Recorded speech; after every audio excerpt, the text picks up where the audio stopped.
Miami Mayor Francis Suarez is speaking out with growing concern about these rising number of COVID-19 cases and how it's infecting more and more young people. CBS 4's Peter Dench joins us live from Miami. Peter, what exactly is Mayor Suarez saying? Well, Carly, we can tell you the mayor started out his news conference with some good news, saying that the city had dropped from a high of 125 coronavirus cases a day to just 60 a day, and that the curve had flattened in terms of those testing positive for the virus. He also said hospitals are at 95% capacity, but he says they do have capacity for another 4 weeks. That said, he is not ruling out a further erosion of phase one and a possible shutdown. I am meeting tomorrow with members of our business community to talk to them about the possibility of a future lockdown.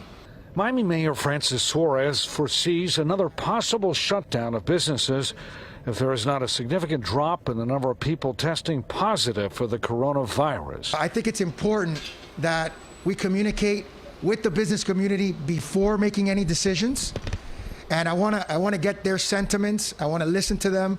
I want to hear what they have to say, but I also want to stress to them the severity and the seriousness that we find ourselves in.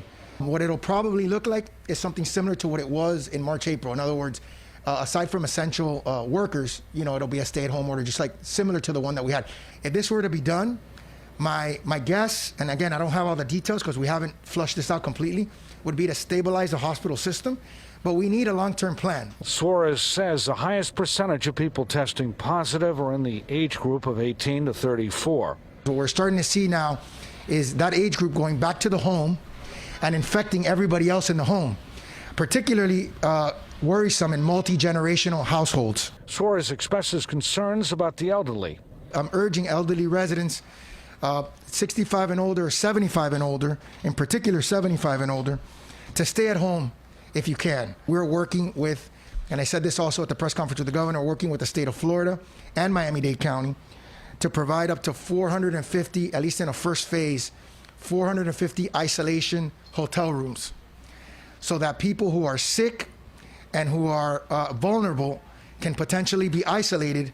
We don't have the ability to isolate. People are living in one-bedroom or two-bedroom apartments. And Mayor Suarez also said that enforcement is critical. He said in the past 2 weeks, city had shut down some 10 businesses for alleged violations. He says the city's conducted some 40,000 inspections and handed out 5,000 face masks. We're live at Miami City Hall. Peter Dench, CBS 4 News. Carly? Peter, thank you for that live report.